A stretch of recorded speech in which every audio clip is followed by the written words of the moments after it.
Explore the Bible in 1 year with us. Day 11.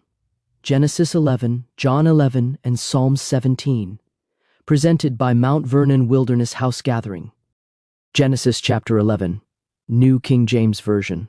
Now the whole earth had one language and one speech. And it came to pass, as they journeyed from the east, that they found a plain in the land of Shinar, and they dwelt there. Then they said to one another, Come, let us make bricks and bake them thoroughly. They had brick for stone, and they had asphalt for mortar. And they said, Come, let us build ourselves a city and a tower whose top is in the heavens. Let us make a name for ourselves, lest we be scattered abroad over the face of the whole earth. But the Lord came down to see the city and the tower which the sons of men had built. And the Lord said, Indeed, the people are one, and they all have one language.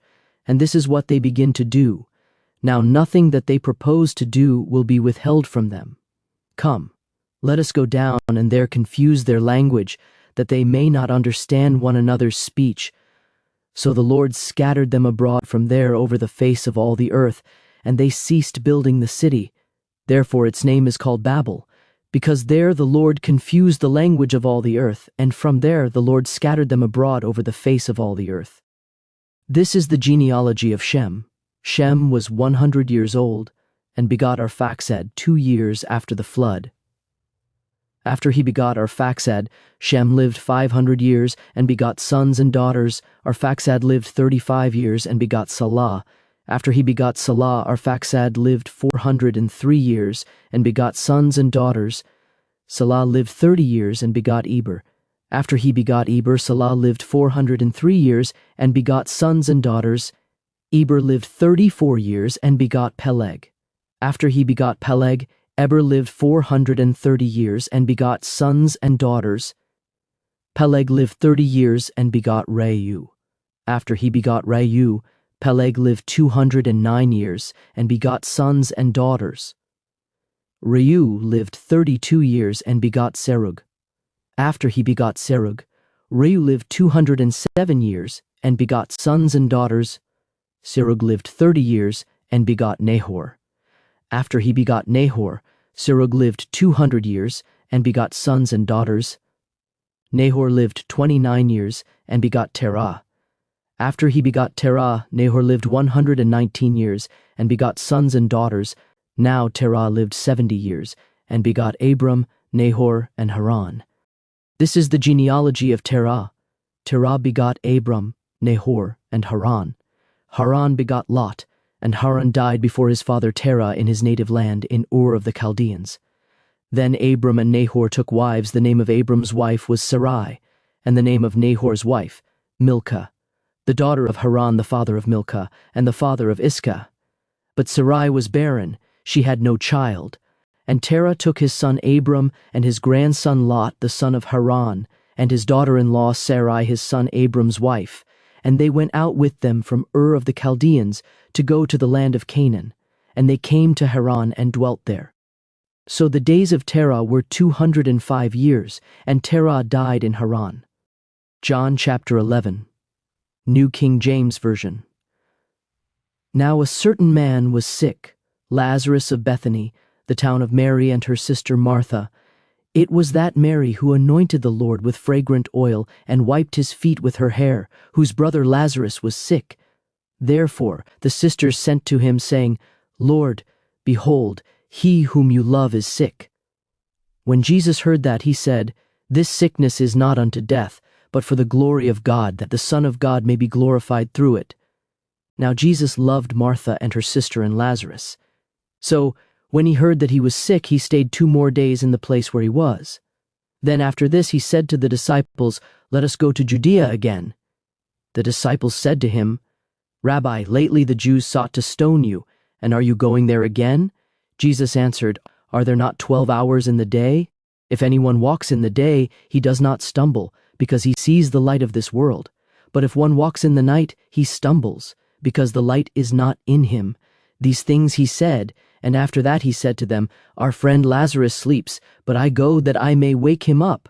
Then his disciples said, Lord, if he sleeps he will get well.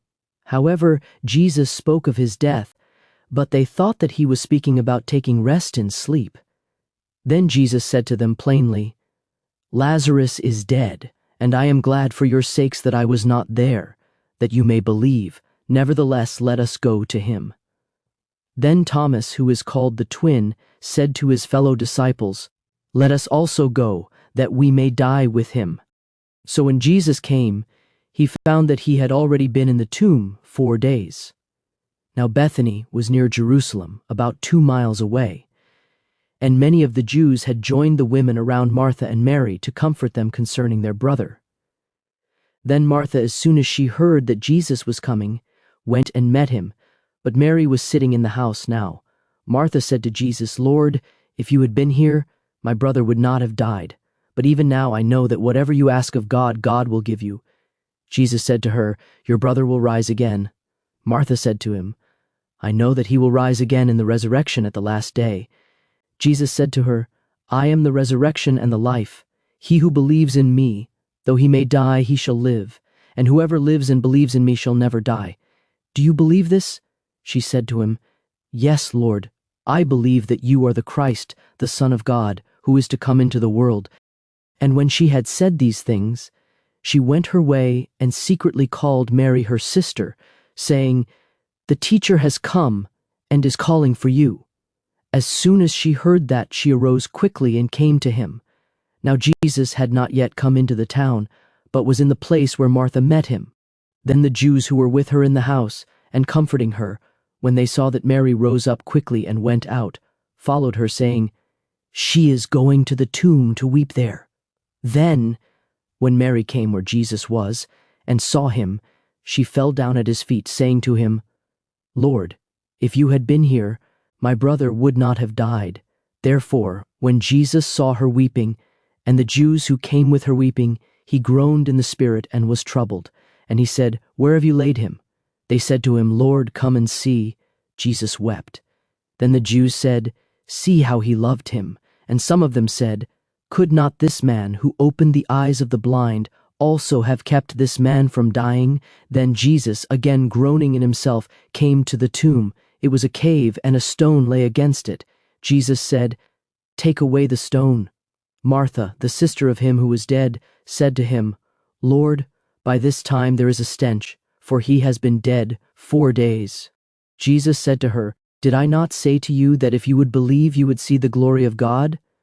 Then they took away the stone from the place where the dead man was lying. And Jesus lifted up his eyes and said, "Father, I thank you that you have heard me, and I know that you always hear me.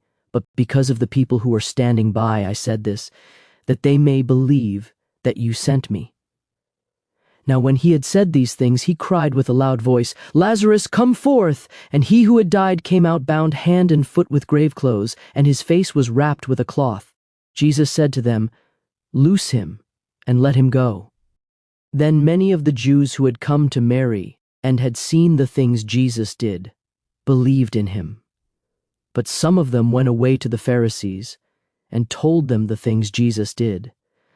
Then the chief priests and the Pharisees gathered a council and said, "What shall we do? For this man works many signs. If we let him alone like this, everyone will believe in him, and the Romans will come and take away both our place and nation." And one of them, Caiaphas, being high priest that year, said to them, "You know nothing at all, nor do you consider that it is expedient for us that one man should die for the people, and not that the whole nation should perish." Now this he did not say on his own authority, but being high priest that year, he prophesied that Jesus would die for the nation, and not for that nation only, but also that he would gather together in one the children of God who were scattered abroad. Then, from that day on, they plotted to put him to death. Therefore Jesus no longer walked openly among the Jews, but went from there into the country near the wilderness, to a city called Ephraim, and there remained with his disciples. And the Passover of the Jews was near, and many went from the country up to Jerusalem before the Passover, to purify themselves. Then they sought Jesus, and spoke among themselves as they stood in the temple, "What do you think, that he will not come to the feast?" Now both the chief priests and the Pharisees had given a command that if anyone knew where he was, he should report it, that they might seize him. Psalms chapter 17, New King James Version. Hear a just cause, O Lord, attend to my cry, give ear to my prayer which is not from deceitful lips. Let my vindication come from your presence. Let your eyes look on the things that are upright. You have tested my heart, you have visited me in the night, you have tried me and have found nothing. I have purposed that my mouth shall not transgress. Concerning the works of men by the word of your lips, I have kept away from the paths of the destroyer. Uphold my steps in your paths that my footsteps may not slip. I have called upon you. For you will hear me, O God, incline your ear to me and hear my speech.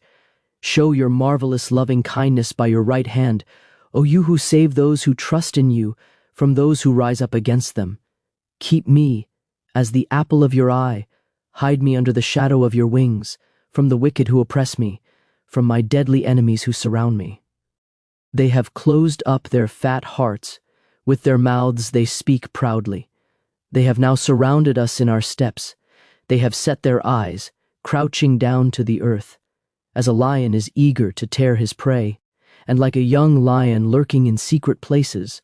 Arise, O Lord, confront him, cast him down, deliver my life from the wicked with your sword, with your hand from men, O Lord, from men of the world who have their portion in this life, and whose belly you fill with your hidden treasure. They are satisfied with children, and leave the rest of their possession for their babes. As for me, I will see your face in righteousness. I shall be satisfied when I awake in your likeness.